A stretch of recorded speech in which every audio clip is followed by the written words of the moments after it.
Hello everyone, it's Dom. Today a little bit different format. Yes, I'm wearing a Superman t-shirt because today I want to talk about what happened on 6th of November, namely DevDay from OpenAI event in San Francisco, and we're going to cover some extraordinary new capabilities OpenAI guys announced. So this is something like an AI Superman thing. But before we're going to jump into the list of news one by one, I want to show you the reaction on the internet.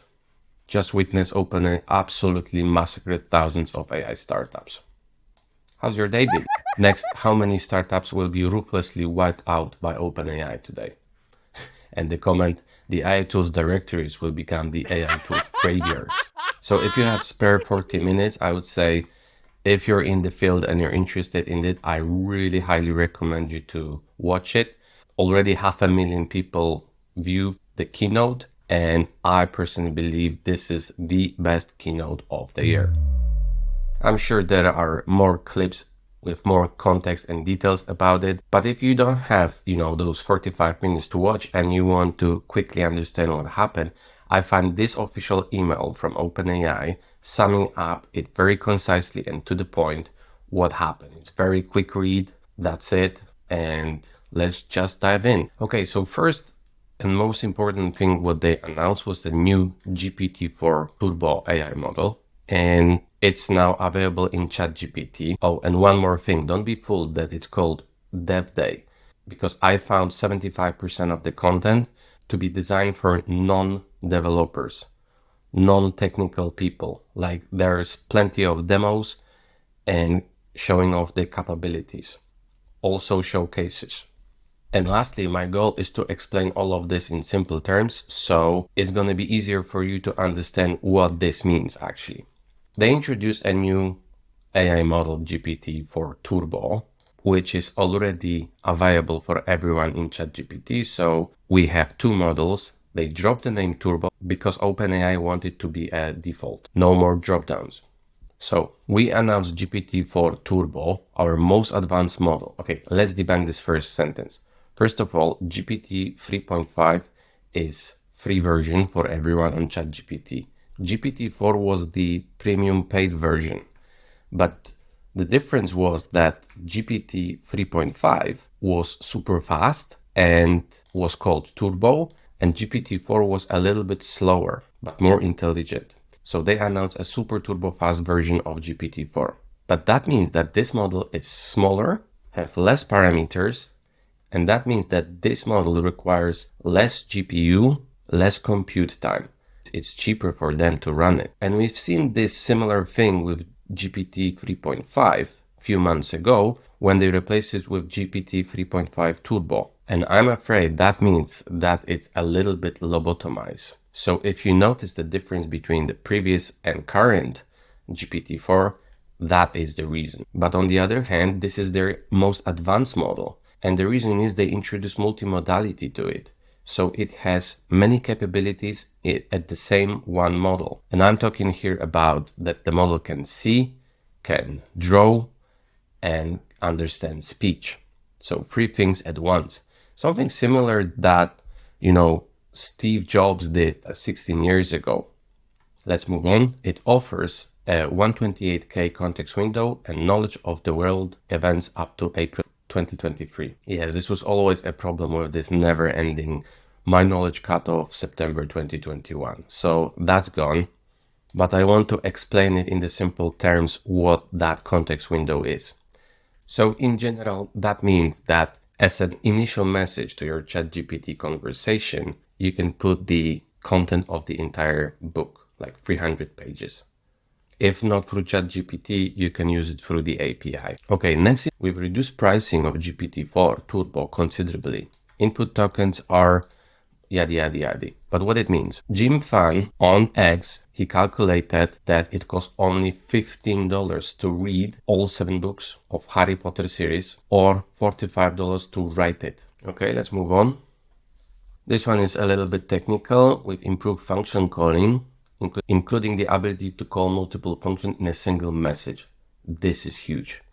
Up to this point, it was only possible to call the function once. So you could ask, for example, what's the NVIDIA stock price? It will call the function, retrieve this data, and give you the result. So now you can actually ask the model, show me the stock prices for NVIDIA, Microsoft, Tesla, Google, and then at the same time, plot it on graph. To always return valid functions with JSON mode, that's a quality of life improvement for developers because there was a lot of overhead to actually make it, which means that developers don't need to write a helper function or extra code to make sure that the format is always the same. And speaking of another use case, for example, comparing apples to apples, model outputs are more deterministic with our new reproducible outputs beta feature. So that means that passing this seed parameter, you can expect the same behavior. This is similar what Midjourney introduced. It's called seed parameter. Next, they mentioned that you can access GPT-4 Turbo by passing the new name of the model in the API, which means they expose it through the API, this multimodality capability, which was not the case before. So in lame terms, that means that developers can now build applications that can see, hear, draw, execute your functions or actions, and the model is capable of writing its own code to do some analysis. Okay, let's move on. Now, another improvement is that they improved their default, the fastest and cheaper model, which is not the flagship because the flagship was GPT-4, but the GPT 3.5 Turbo have now doubled the context. Also, they increased the fine-tuning option to 60,000 tokens, which means that you can train your own GPT 3.5 Turbo model on very long context. And OpenAI claiming they decreased the price of training by 75%. Actually, going back to this increase to 128,000 context of GPT-4. So what it means in real life, imagine that you can put as a context of one chat message the whole entire code base of your software and then chat with it. Okay, now let's move on to this AI Superman capability, which is Assistants API. And you can see a demo in Playground. So previously it was only a chat option, but now they introduce assistants where you can create your assistant, give it the initial instructions, select the latest GPT-4 Turbo model, and add those multimodal capabilities like calling functions, code interpreter, which is the analyzing and writing code for whatever the task needed to be completed, and retrieval capabilities, which is similar to chat with my own data, chat with PDF or any text file. And you have the option to upload files like PDF, images, Excel spreadsheets, etc. And the best part is when you create those assistants, they have persistent memory. You can set up one assistant in one domain, one expert, and then you can keep going back to it. And what it means in practice is that you can build your own expertise models, GPTs. For example, you can create 5 of those assistants or GPTs, name it like a team, like a developer, tester, business analyst, project manager, and one router, which is a product owner like you with your chat saying, for example, that I want to create this project. Business analyst goes and create a user stories or description. Then it pushed to another agent who is a developer writing the code. When it finished, it pushed to another agent, which is a tester. And then finally you get the result so you can test the output yourself. This API enables the creation of purpose-built AI assistants that can follow specific instructions, leverage additional knowledge, so this upload documents, and interact with models, so running those functions or actions that call other models or your own code, and tools to perform various tasks. Okay, let's move on. Assistants have persistent threads for developers to hand off thread state management. Right, this is a big thing. So it's a long-term memory. So basically it remembers your previous conversations. This is a big improvement. And in the email, you have the link to the playground that allow you to play around it using UI. No need to code. Okay, now let's talk about multimodal capabilities. This reminds me a similar thing that Steve Jobs did when he announced iPhone 16 years ago. So Steve Jobs announced that, iPod, phone, internet, this was the one device called iPhone. This was groundbreaking and revolutionary. Now Sama did similar thing. So the multimodality is that one model can draw, see, and hear and speak. This vision capability will be integrated into the production-ready version of GPT-4 Turbo when it comes out preview later this year. So in 1-2 months, we're going to have everything in one model. It's not ready yet. They also exposed DALL-E 3 as an API, which is huge. And they released a new text-to-speech capabilities model, which is Whisper TTS model. And it's really super fast.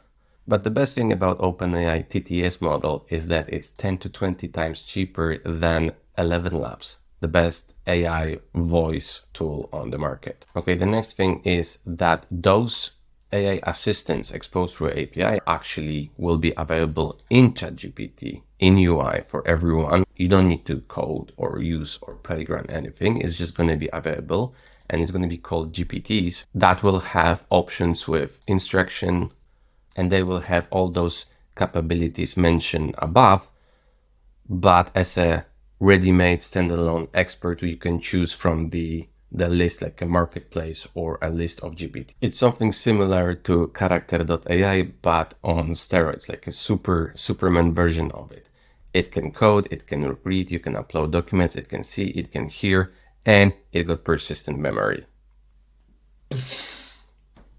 Okay, so that was all the points from the email and sum up of DevDay, but I want to show you one slide that Sam Altman on stage presented and gives you a perspective what's going on. Right now, ChatGPT, we've got 100 million weekly active users. 92% of Fortune 500 companies are using OpenAI only, OpenAI models in their business. And OpenAI platforms for developers already have 2 million developers accounts. To put this into perspective, GitHub's got 100 million accounts, so it's growing really fast. Okay, now let's finish with AI that joke. Artificial intelligence won't take my job. Sam's reaction is the best. Okay, thank you for today and see you in the next video.